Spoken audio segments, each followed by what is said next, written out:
So I'm not even thinking about like, oh, I want to get paid this much. Obviously, I have to protect myself when it comes to financials and make sure I'm not getting lowballed or screwed over or anything. Right. But I want really good quality, and I'm willing to give up some things to have good quality. And that's culture. That's environment. That's in a place where peace of mind. How are you going to use me? Like what's the situation in the running back room? Gotcha. And so I've been shifting my perception of value as I've gotten older, and I'm really looking towards like how can I create an impact around myself for myself that also bleeds into others, and it comes back to the quality of things that I have in my life, the quality of people that I have in my life, and that really is fulfilling because I have money, and so it's like okay, what is it now for me that keeps me wanting to play this game? And it's those qualitative things that I need to sit down and put out and make sure that when I go to my next place, those are there. Welcome to 2000% Raise, hosted by the man who took down billion-dollar companies while sitting at his kitchen table, John Cerasani. Left that big job in my 20s to become an entrepreneur. Everyone said I would fail, but I got winner in my core. Sold my company to private equity and the money poured. I got millions times galore. Not bad for a kid from Schaumburg, right?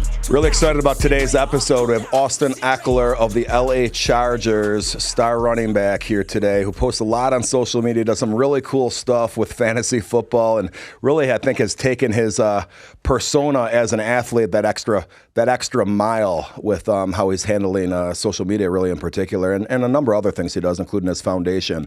But before I get to that, I want to kind of talk about how football has a shelf life for everybody. Everybody that plays football knows it could be after 8th grade. A lot of people, it's after your senior year in high school. If you're lucky, it could be when you're fucking Tom Brady and 46 years old, right? But it has a shelf life. You don't get to play football forever. And Austin and I entered the same circles really as a result of that. Austin's out here making money in the NFL, starting running back for a high-profile team, and he's showing up, hanging out with motherfuckers like me, talking about business and other shit he wants to do off the field, life after football. And, I see him as a peer, like we're the same age, but the reality is I'm almost 20 years older than him right now. So I refer to him, seeing a young man take that extra fucking step to do that shit, looking into their future when he's making millions of dollars right now.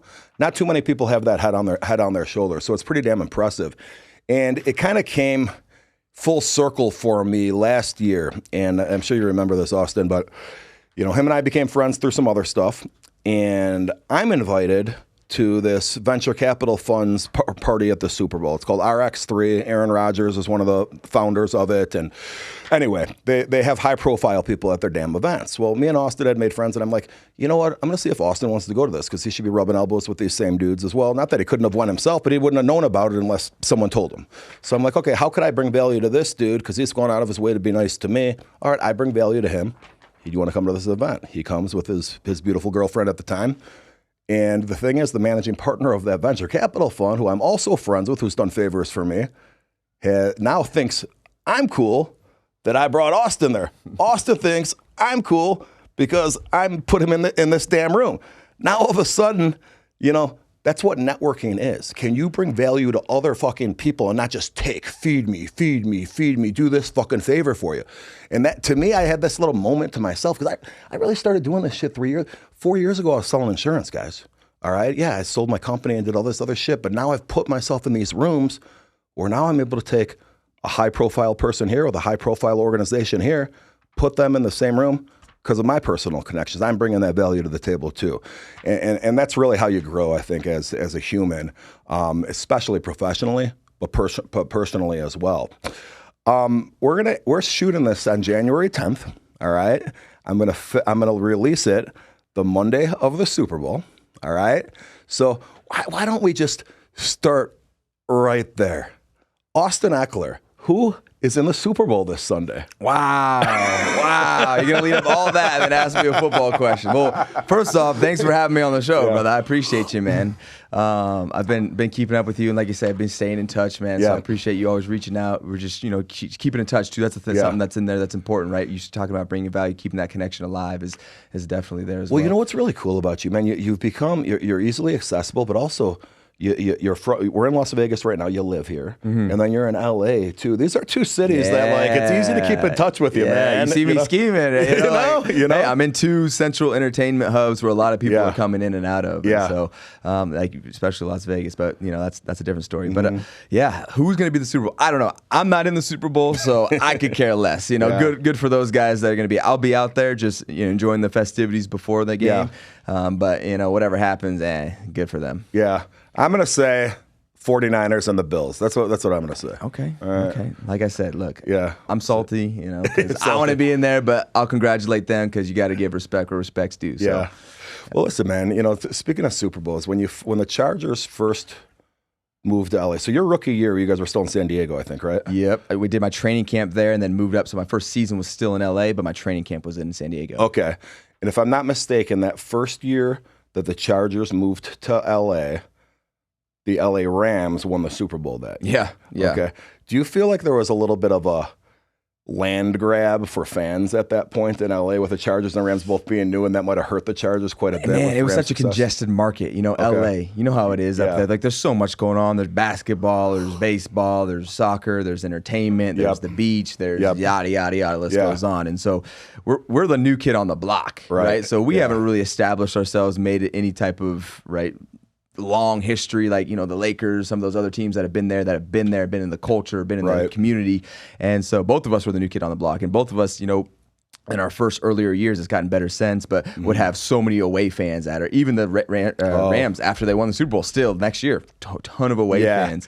And so being the new kid on the block, you got to establish yourself. It's one of those communities that you kind of have to get back in the community and show these fans. And it's a slow build, just like anything else in life that's worth a damn, right? You got to continue to build it up. Yeah. Well, I'm thinking especially when you're in San Diego, LA too, but definitely even in San Diego, it's like, all right, if I'm a Lions fan, I'm gonna pick the one away game I'm gonna go to. I'm not picking the Cleveland game. Nah, you ain't going there for sure. It's me and my grandpa are going to one game a year. It's gonna be somewhere freaking warm. You know what I mean? Exactly. And so we get a lot of that. But look, my favorite sound on a football field is just the energy of the boos. Like I actually love that. Okay. I love when the whole stadium's against us and we run out of the tunnel and boo, there's a boo erupts, and it's every one of us on the team in Charger Blue against every mofo in this stadium. It's just a feeling that it's so unique that you can't really get anywhere else. Well, so and you don't know, so you're a free agent.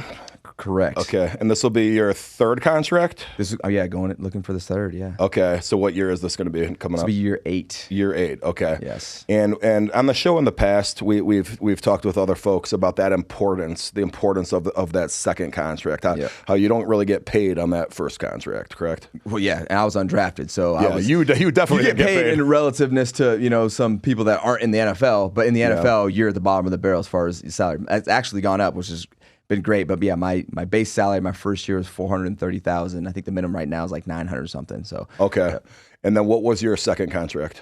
Second contract was 4 years. There's some incentives up there that brought up to $26 million.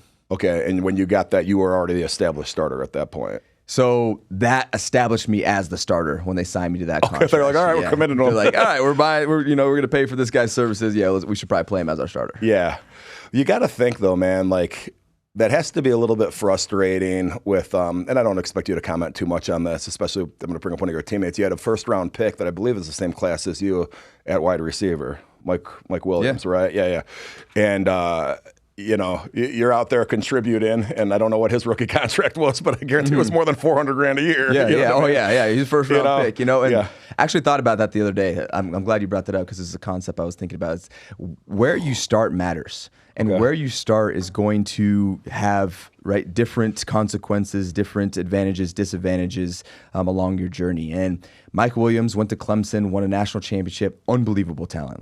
His ceiling is he's already up there. Yeah. And so now if he goes any higher, he's going to be a Hall of Famer if he continues to play at that type of level. Right. And so where I started was Division II. Nobody knows my name, right? And so what I had to prove was a lot more than what Mike had to prove. Yeah. And so Mike got into his contract, and rightfully so. If you watch this man play, he's actually unbelievable. It was like, this dude's crazy. And so for me, I had to get to that point where they even knew my name and get on the field. Right. And so why I say where it starts matter, because it doesn't mean I couldn't get there. I still got there, and I still got a reward. Yeah. And it wasn't necessarily the reward that he was able to get, because he was further along in his journey as far as proving himself. Yeah. And so I can get there. I maybe not be able to get there, right? It's different scenarios. And that's kind of the beauty and the ugly part of life. You know? It's like we all have our own journey. We all have a capacity. We all have a starting point. Is there value? You know, because of what you were just saying with the land grab for fans, not necessarily existing right now as much as maybe some other teams like a Cowboys or a Chicago Bears for sure. You know, does the Austin Ekeler experience if say you were a Bear on the Chicago Bears, that's okay. Everyone's rooting for you. You're that underdog that came up. Mike Williams might never be able to fit the shoes of what the damn organization gave him. You know what I mean? You know what I'm saying? Like I was saying before, there's different values, there's advantages and disadvantages, you know, because when you see me, I was a journeyman, right? I'm trying to establish myself. I'm trying to build myself up. So when you see my path, it's probably more impressive because it's less likely than all the first round picks that make the team and get into their second contract. There's a lot more of those guys than a lot more of than people like me that get into a big contract coming from an undrafted position and now just finished their 7th year. Gotcha. And so I think people relate to that more because I was a guy, I'm 5'8", 195, who grinded my way, right? Stuck it out through the weight room, got really disciplined mentally to make sure I knew what I was doing mentally and physically, and kind of grinded my way out. And I put that on social media, as you mentioned here at the beginning. I document all this stuff. And so people were able to see that and relate, where when you're in Mike Williams' shoes, you might not be able to relate because he's already so good. Yeah. It's like, well, how did Superstar. you didn't see how he got to that. You know, you weren't able to follow that progression, which my first year in NFL, I was playing special teams. Yep. And so I went special teams and then got a little mix of offense in there and then eventually got just to offense. And so it's more of a relatable story, I would say, instead of like a super high success where this guy just is crushing it right away. Yeah. I'll say this, man. I was just a quick little name drop. I got to spend a day with Mike Williams. We were randomly in Cabo together. We knew some of the same people. We were out on a boat together all day once and got to know him pretty well. He's a good dude, and he deserves the success, man. He's a nice guy, bro. Yeah. He's a nice guy. Funny random story about Mike Williams. I actually made a song about him. If you want to dig it up in my Instagram, I called it the Mike Dub swag. He's got this brand called Whole Lotta, and I made a song. Whole Lotta, yeah. I just love that man. He came in the same class. We've been together. Like, great personality. Just want to hang out with the boys, play some ball, and have a good time. Well, I texted him. So we're in Cabo, and he was on I had rented a yacht, and he's on my yacht. And then literally like 2 weeks later, he signed for 4 years, $60 million. Oh yeah. So I texted him like, "You're paying for the yacht next time." Yeah, for sure. Yacht's on you. Yacht's on you, Mike. Pretty damn funny, man. Well, let's go full circle with this conversation, man. You made some damn headlines before the season even started, and that was setting up a Zoom call. The media caught wind of this, that you're having I guess it wasn't too secret, It's supposed to be. It's all good. A running back Zoom call, and the environment at the time was Jonathan Taylor couldn't get paid. He couldn't get an extension. He was going into the final year of his rookie contract, I believe. Now, he wasn't making league minimum, though. He was a first-round draft pick. So he should have had a decent rookie contract, probably. Yeah, absolutely. But still, even when you're in that scenario, that second contract's still your big payday, even if you're a first-round pick, correct? Absolutely. Right, yeah. And then you were making headlines a little bit with... I was looking for an extension. You were looking for extension. And so there's other guys in that call, in midst of the Jonathan Taylor situation, too, because Josh Jacobs was a guy who just came off of leading the league in rushing, right? 1,600 yards, whatever touchdowns he had. He's still in his rookie year. He was looking for an extension. Same with Saquon Barkley. Same with Tony Pollard. All looking for extensions. Okay. Yeah, and did anyone get it? Jonathan Taylor did, after going through a weird scenario where he wasn't playing. Was he hurt? I don't know what was going on in that scenario. But ended up finally getting it. Yeah. And then came back. And so all those other 3 guys got franchise tagged. And so that was, after they got franchise, was when we got together. And just to set kind of like the scene so you can relate to those maybe that don't know about our football lingo here. So the scenario that we were in, these guys were in, was, hey, they had an agreement with their team. You're going to play this amount of years. They played that amount of years and had 1 year left, and were looking for an extension. Or they played and they didn't have any more years left. Like, hey, what are we going to do after this year? So in a typical setting, in the general market, there's an opportunity for you to go out and go to other companies, right? Yep. Let's say if you're a CEO, hey, my obligations here are done. I can either come back to the team. Do you guys want to sign me for longer?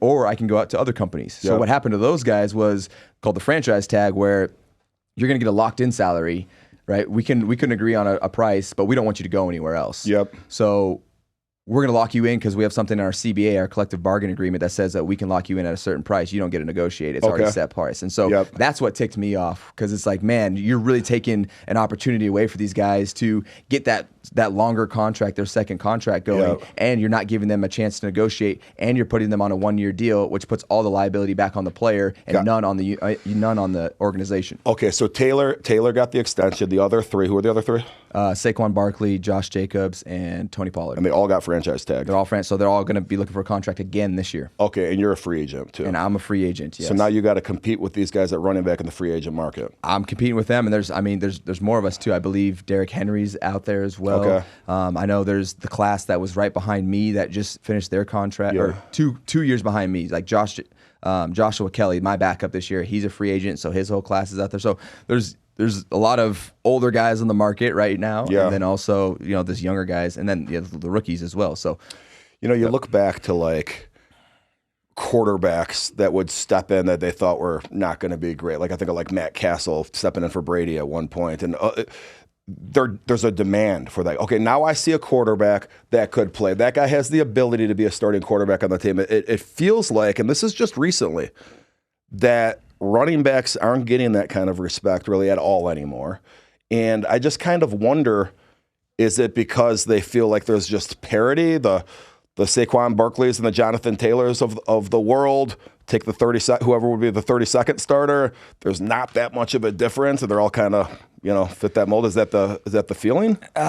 I would disagree. I would say at every position there's going to be a general sense of, these are some average guys, or they had an average season, or there's always going to be that. Yeah. But we're talking about the outliers. Okay. I'm not talking about the guys that ran for 700 yards or whatever and was the average guy, or even at the bottom of the barrel. I'm not talking about. I'm talking about the top guys at the position. Okay. I'm talking about Josh Jacobs coming off 1,600 yards, led the entire NFL in rushing yards, right, and carried whatever the Raiders season was last year to whatever the wins that they had. And so there's where the disparity is. It's like, if you dive into the narrative that the media's putting out, it's like, these guys have a short career, these have a short shelf life. And that's the general sense of the running back, all of them. But I'm talking about the outliers. I'm talking about the guys that are not that. Yep. And so when you start to allow these narratives really control and get into the negotiating process, you're labeled as a running back, so this is what's typical for running back. Well, what about the quarterbacks? Yeah, what's their shelf life? Well, they're not usually playing for 20 years, but the outliers will, because they are the outliers. Yeah. So when I'm talking about the outliers, they should not be treated as if they are the general sense of what the position is called, or whatever the trend is around that. Yeah. I think to the common fan, we would look at this and be like, well, shit, running back should be the most highest paid guy on the damn field, because that's the name we're hearing all the damn time, right? Right. Yeah. If you go to fantasy, if you go to all that, then we're really predominant. But it's just not the case, right?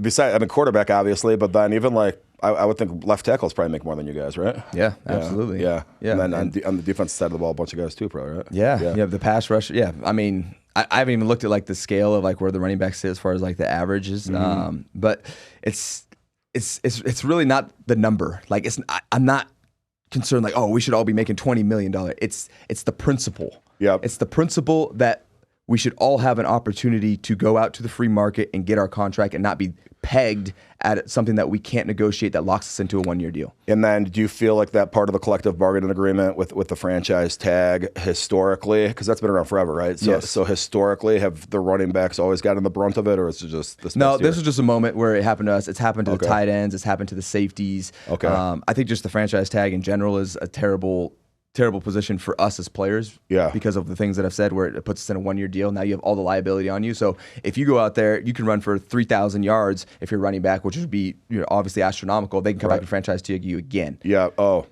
Yeah. Okay. So twice you can get franchise tagged. So what voice do you have within your union to make this a point? I don't decide what the union does, right? This is a a collective of all of our active players. Right. That is what it is, and it is the voice, and it is the board of representatives, which is a representative from each team that come together and vote on the things that we want to put forward. Okay. And then we have the executive committee, which I am on. I'm on the executive committee, which is kind of like the guys that are voted from that to kind of help really spearhead and bring these and put these major things on the table to decide for the board to vote on. So I do have a say in there. I am a part of that, but I'm not all of it. But I absolutely will be bringing up things like this because it's important for us to protect ourselves. Yeah. The things that we're trying to do. Here's the thing.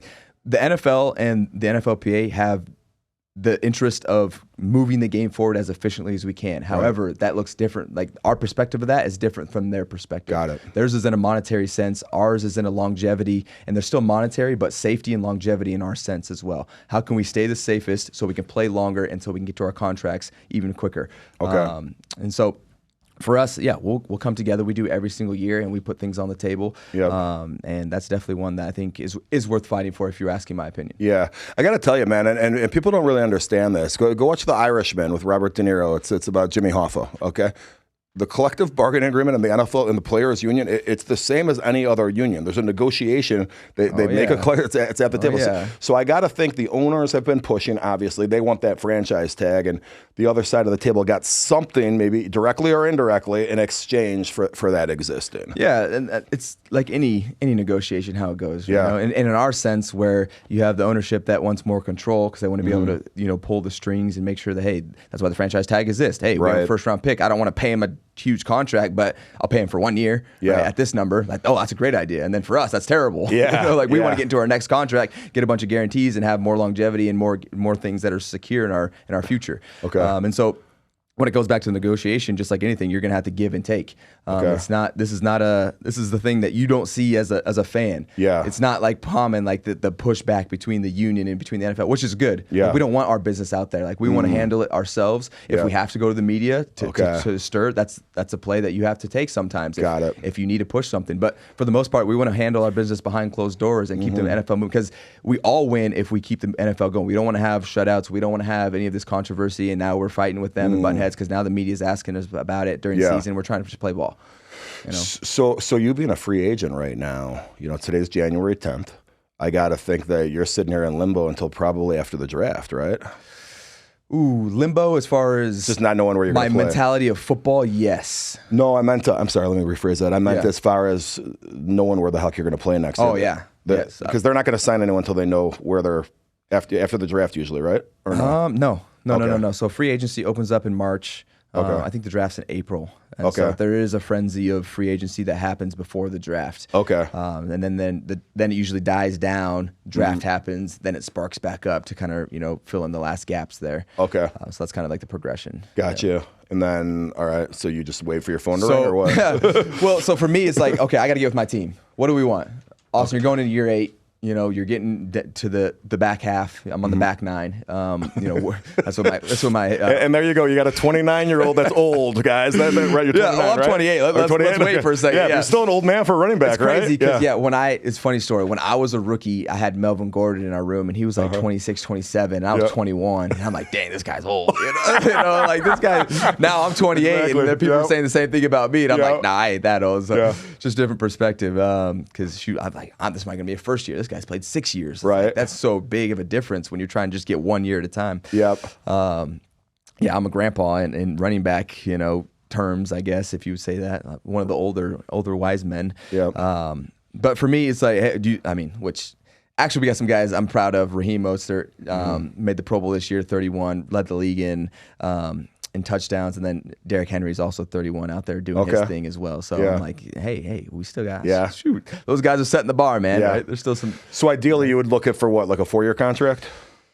That's what I have to decide. It's like, where do I want to be? Where am I at mentally? Do I want to take it 1 year at a time, 2 years at a time? Okay. And do I want to have a 4-year? I think it depends on the situation, depends on the money, depends on the culture, depends on who's there. There's a lot of aspects that aren't just money based that's going to help me, because I think as I've gotten older, I've really understood the importance of culture and how that affects the team and what that does for my mental too during the season. Win or lose, if you have a good culture, I can still be proud to show up, be around the team, and actually go to work and actually look forward to do that. And I want to go to work and I want to be in that situation. So I'm not even thinking about like, oh, I want to get paid this much. Obviously, I have to protect myself when it comes to financials and make sure I'm not getting lowballed or screwed over or anything. Right. But there's more now that I'm getting older and getting just more qualitative with my life instead of quantitative, where it's like I want really good quality, and I'm willing to give up some things to have good quality, and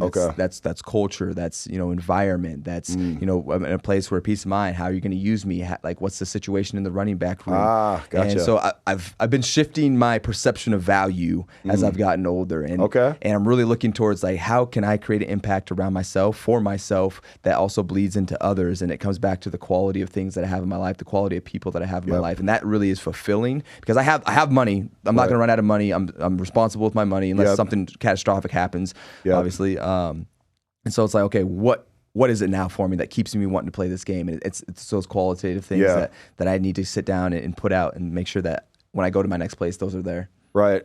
And it sounds like, so it sounds like the first conversation is going to be with probably the Chargers and see where they stand on everything, right? Or that's the people I can talk to right now. Okay. Because I'm not technically free until we hit the end of the NFL year, which is in March. Okay. And so that's the only people I can officially talk to. And did they have coaching changes? Oh yeah, we fired the GM that brought me in, Tom Telesco, and then we fired our coach Brandon Staley as well. Okay. After we got So did they even know what their staff looks like for next year? No. So that's what they're working on right now. They're not working about players or anything right now. They're like, okay, who's going to be choosing the players? Our GM, and then who's going to be leading this team? Because they don't even know who the offensive coordinator is going to be to see if you're the right type of running back for that offense. So they have offense coordinator right now, Kellen Moore. He's the same one. No change has been made there, and so it's like, okay, what do they want to do there? Because they're gonna have to go to the GM, they're gonna have to go to the head coach. There's gonna be some evaluation process there. Do you want to keep these people? I think they actually interviewed Kellen, at the time that they were recording this, to be the head coach, so that he might be the head coach. I don't know. So there's so much there's so much dust in the air right now. But the idea would be the new head coach though would probably get his own OC. You don't. It depends. It depends. Gotcha. Because if you have the organization say no, we like this guy, then you don't have a say. Gotcha. You could try to tell them, but look, these are the ownership. They're going to tell you, at the end of the day, it's going to be their call. Yeah. And those Chicago fans, back in the 85 Bears, when they brought in Mike Ditka, they told Mike Ditka that he has to keep Buddy Ryan on as the defensive coordinator. And they fought for 3 years. Then he left to go head coach of the Eagles after they won the Super Bowl. That's what happens. Yeah. Well, hey, man, switching notes here, I want to congratulate you on your engagement. I appreciate it. I appreciate it. Cool, yeah, man. it's been great. Yeah, Melanie Wilking is my fiance, and just a little piece on that. I feel like she has really shown me, like, okay, like I didn't know I could love a person like this. Wow. Like it changed my perspective when she had an unconditional will to want to take care of me, to be around me, to make sure that we were both moving in a direction that was comfortable, that was forward, that was a place of home and peace. And so she definitely opened my eyes to something new. And so it was one of those where it was like, there's no way that the grass is greener anywhere else. Like, I love this woman. She's beautiful, and like it's time to make her the one. And what's her? She's a is celebrity the right word?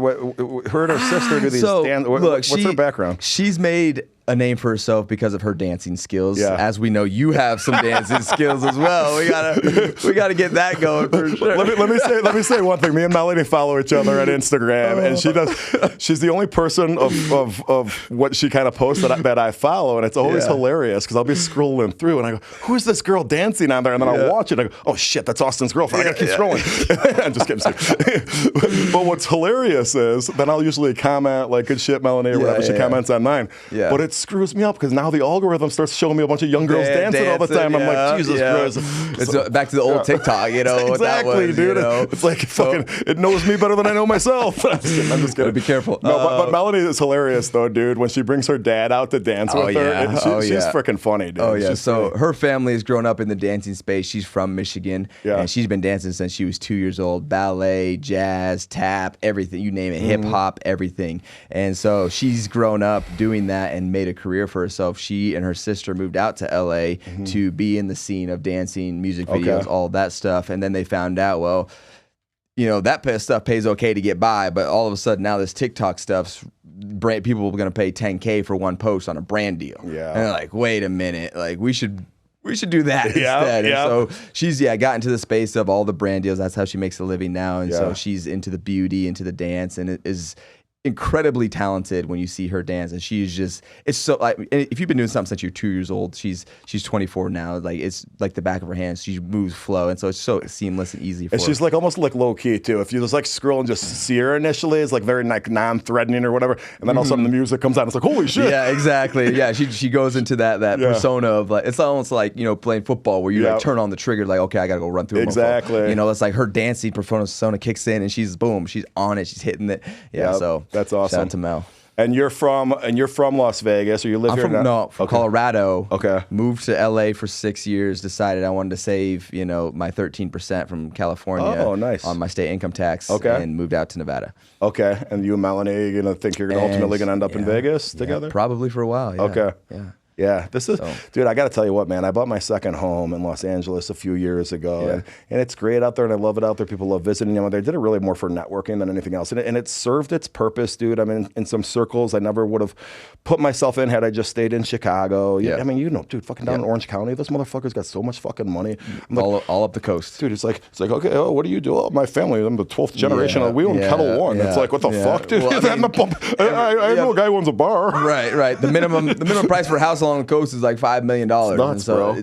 It's nuts. It baffles me. I'm like, how are this many rich people out here? Well, you know what though, bro? And even like even the party I saw you at, I'm like saying names, but the two different people I'm there are families that owns fucking NFL or one's an NBA franchise and one's an NFL franchise. Exactly. If I stayed in Chicago, this kind of networking doesn't exist. You know what I mean? Just put yourself around people that have that type of connectivity, that type of capacity, that type of will to get themselves to that place. Is what you want to be around. And so that's why post up here. I'm out here. We're doing the events. We're networking, things like that, and then also out in LA for sure. Well, and I think that's really what's happened. I think for me, Austin, like and even how what I was talking about earlier, how me and you met. Like you put yourself, okay, we're all in this same room for a reason. Okay, I'm in that room because I'm looking to grow a network from a business standpoint. You're an athlete. This person over here might be old money, daddy's money, but they're fourth generation, and guess what? They're still in that room because they're trying to do something. Right. They might have a knucklehead cousin that's in rehab or something. I never get to meet that person because this is not of interest to them. People have been vetted, right? Yeah. You're in a position where these are people that have had some connection, have had some type of authentication where like, okay, you are this type of person. Let's invite you to this. Let's just like you invited me to the RX3, right? It was like, hey, you would fit in with this type of crowd, and all those other people are there for the same type of reason. And so the power of networking is unbelievable. And actually, one thing that I've been learning too, with the football sense is, I use this word quantitative, where when you're in the limelight, where I'm in it, people got me on fantasy, betting on me, ton of fans, right? Ton of quantity, right? And so as I've been getting older, I'm like, okay, how can I use this quantity and also start putting quality into this as well, and really start narrowing down the people that I'm giving myself access to and being around. And that will take me further, because when you have a ton of quantity, that's great if you're trying to like sell a product or, hey, like, click on my link. But when you're trying to continue to level yourself up, you're going to need advice. You're going to need help. You're going to need someone who's been there, done that. And when you have that many people, it's hard to really decipher who is that type of person. So if you narrow it down, put more quality in your network and your connections, then it's like, boom, okay, now you can have some direction, have some focus, and really help yourself, and then also bring value to them, because now it's more mutual and more intimate. It's not as just, hey, how many people can I get to click on this thing? Boom, exactly.